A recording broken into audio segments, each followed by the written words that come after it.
Welcome to Abide in Liberty, a podcast empowering patriots everywhere to re-enthrone faith, family, and freedom as the bedrock pillars of liberty in education, our communities, and our nation. Hello, everyone, and welcome back to Abide in Liberty. I'm so glad you're here with me today. I want to start this episode by addressing a comment that a lady named Sandra Jackson placed on one of my YouTube videos.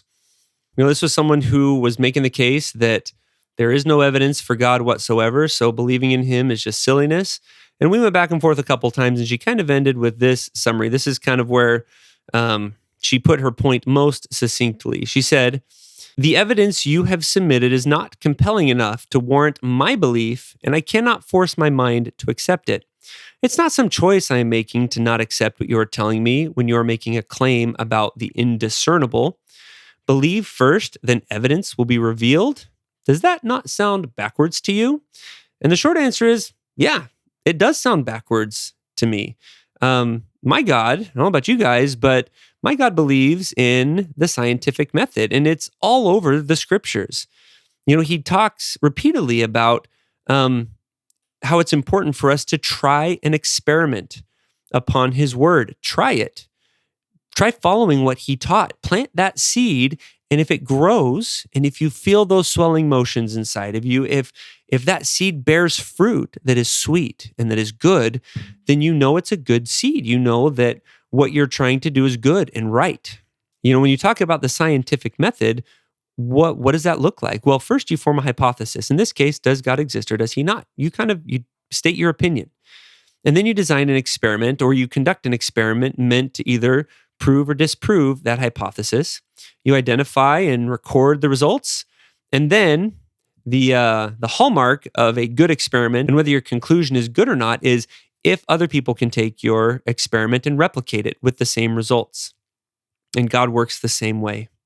Now, it's also important to note that when you form a hypothesis and you're designing an experiment, or you're repeating an experiment that someone else has performed, you have to design your experiment in a way as to not build in bias. You can't decide ahead of time. You might have an opinion, but you cannot absolutely decide ahead of time what the results of that experiment will be. Otherwise, chances are you're going to design the experiment in a way or conduct it in a way that you will get the results that you want, that you're looking for. So you have to be open to a result that is different from your initial hypothesis. If not, then you're really just kind of wasting your time, and your experiment and the results that your experiment yield are not reliable. So let me share a little bit what some of the experiments that I've conducted are with relation to God. I've tried following his teachings, following his example, and keeping his commandments. And I can tell you the fruits of that are sweet indeed. When he says that by doing that, which, following Christ is not easy. It's hard work. But when he promises that if you do, your burden will be lighter, that his yoke is easier, I've proven that to be true. And it doesn't make logical sense, but it's absolutely true. I've also tried many, many times to pray and ask for guidance. And when I received those impressions and those feelings, I followed it. And after dozens and dozens of times when I've done that, when most of the time the answers I get don't make sense and they go against what I personally would prefer, and normally it requires me to do more work than I would want to do. But when I follow those and I get positive results every single time, and I see growth and I am happier as a result, well, that's pretty good evidence too that there's someone out there guiding and directing me that knows me better than I know myself, that knows how to lead me to happiness better than I can all on my own. And then finally, when I kneel down and I ask, and I send out into the void the question, are you there? Are you real? And do you love me? The thoughts and the impressions and the feelings that come are so powerful that I can't possibly deny it. And they're so sweet that, if it were possible for me to just force myself to feel that all the time, I would. But I can't. I've tried it. Those come from somewhere beyond me, from something more righteous, more pure, more light than I have inside of me on my own. And I know 100% that that's true. So when I've tried those experiments, I can measure and discern those results. Sandra made the comment that these claims are indiscernible, and they're not indiscernible, but you have to be willing to try the experiment and accept that he really might be there. Now, the final test is this experiment, these experiments that I've conducted, are they replicable?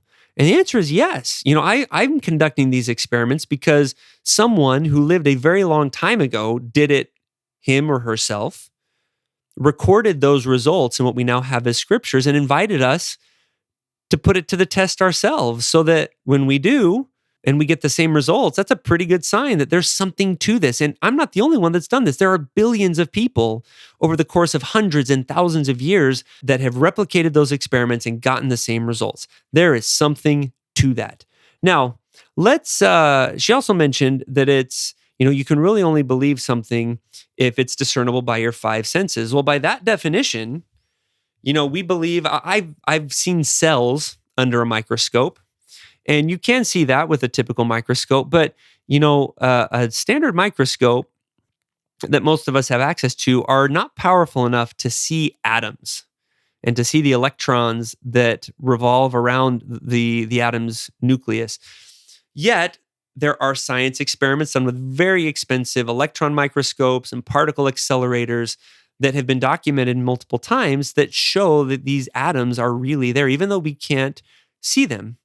And we're expected to trust what those scientists, what those really smart people have told us about the existence, and we don't question that. Yet somehow, even though I haven't seen them myself, I've not picked up and held an atom that I can discern anyways.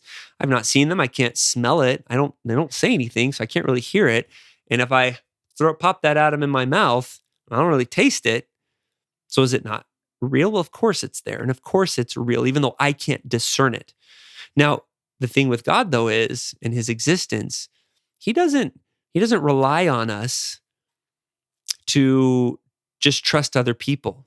He's made it possible for us to repeat the experiment ourselves without any specialized equipment, without any specialized education or degree.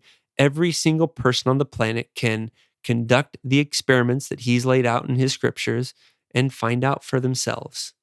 So in that way, trying the experiment of God's existence takes a far smaller leap of faith than simply trusting what scientists tell us about the existence of atoms, which is pretty much universally accepted at this point. So why not conduct the experiment? Really, the only logical reason for refusing to conduct an experiment to find out if God is real is if we're nervous that he might tell us to do some things that we don't want to do. Atoms don't do that, right? So we don't have any problem accepting the words of others. But, God might want me to kick that habit. He might want me to stop my selfish ways and go serve others. So we're going to rationalize him out of existence. And that's really all there is to it. And along those lines, I want to spend a couple minutes on an educational point. Today, we had the privilege of taking our students from Liberty Youth Academy to go sing some of the songs that they'll be singing in the spring program coming up here and practicing them for some retirement communities. I was able to go on one of these, and as I was sitting there listening to these young spiritual giants singing their hearts out about their belief in Christ, about his ability to heal and comfort and solve problems that we can't solve ourselves. And it just hit me again. There was that feeling that was present in that room that if I could make myself feel it all the time, I would, but I can't. It's real and it comes from somewhere else. And I know that something else is God testifying of the truth of what those young people were saying.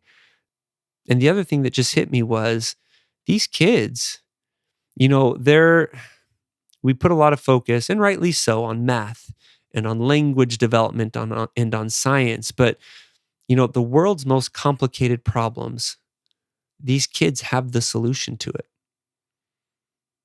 And if our education has them learning all of these great things about science and history and mathematics, but it neglects to give them the key to solve the world's greatest problems, which is Jesus Christ, then that education is falling short.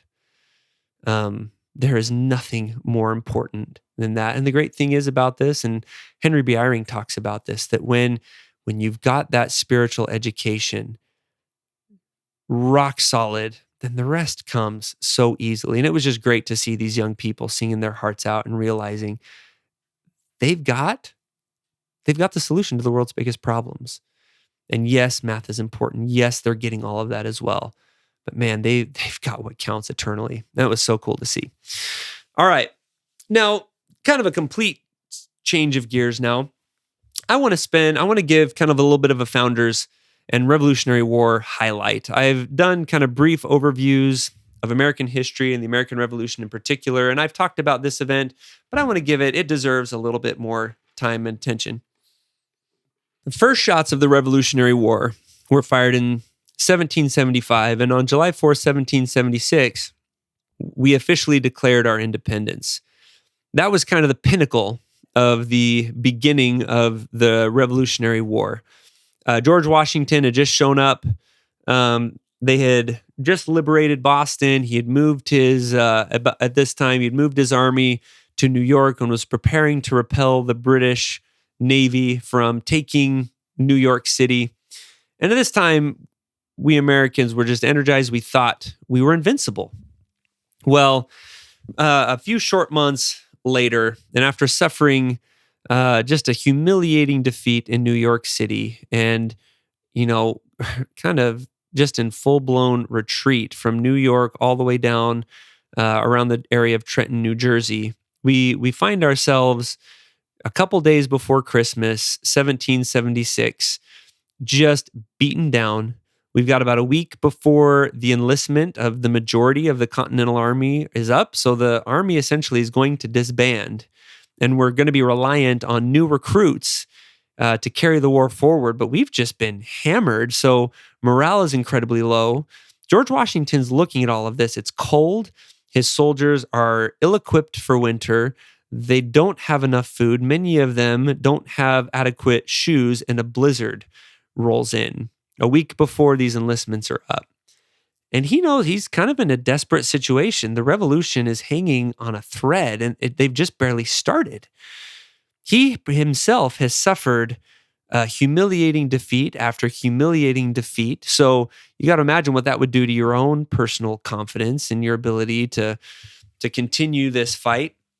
And he does, in light of all this, he does something incredible. About this time, it's a day or two before Christmas, a pamphlet that Thomas Paine had put out. I don't know if he read this and it re-energized him, but he certainly used that pamphlet to re-energize his troops. This is the one that starts with, "These are the times that try men's souls. The summer soldier and the sunshine patriot will in this moment shrink from the service of their country, but those that bear it now will merit the thanks of his country for his sacrifices." And so he causes this to be read, and then he sends them off on this daring mission to cross the Delaware River in the middle of a blizzard. There's huge chunks of ice kind of careening down this river. And so the risk of hitting one of those chunks of ice, of being capsized and dumping horses and cannon and men into the freezing water to their deaths is very real.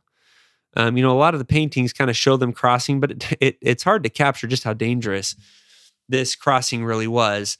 The morale is just in the toilet. And not only that, he's going to have them cross in the middle of the night and then surprise attack the German Hessian soldiers the morning of Christmas morning. Now, why were Germans over there? These were mercenary troops that the British had hired, and these were the most feared mercenary troops on the planet.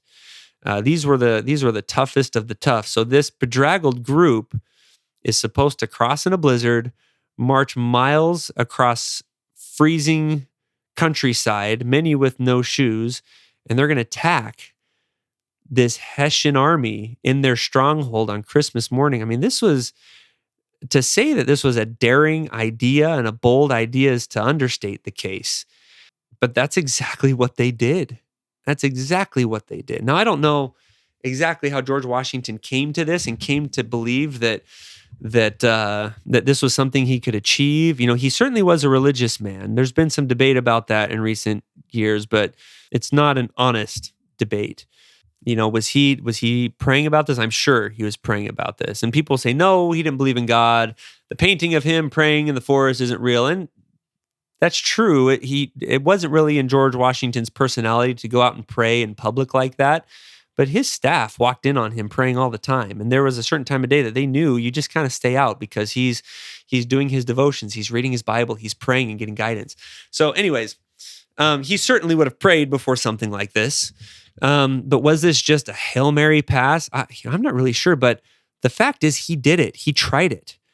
He knew there was really no other chance. He needed to revitalize the country's morale and reinstate the belief in everybody that this was a winnable fight. And so he tried it. And it succeeded brilliantly, despite the fact that, some of one of the prongs of his attack kind of gave up on crossing. And they didn't know that until after the fact, despite the fact that they were hours late. It worked out that the Hessians were drunk after their partying Christmas Eve. And, this ragtag bunch of people came in and won the day against one of the most feared fighting forces on the planet.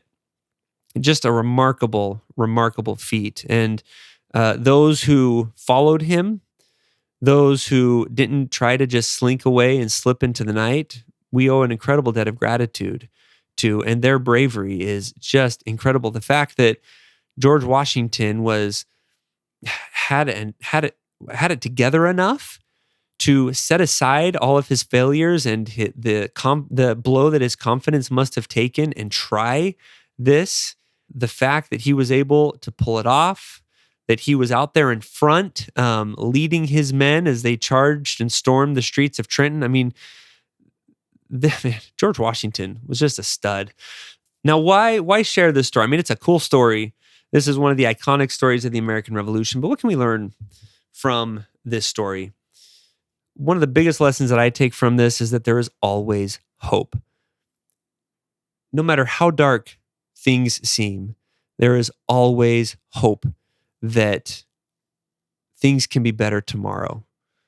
And they certainly were for this army. Many of those folks who fought in the Battle of Trenton, their enlistments were up on December 31st and they went home.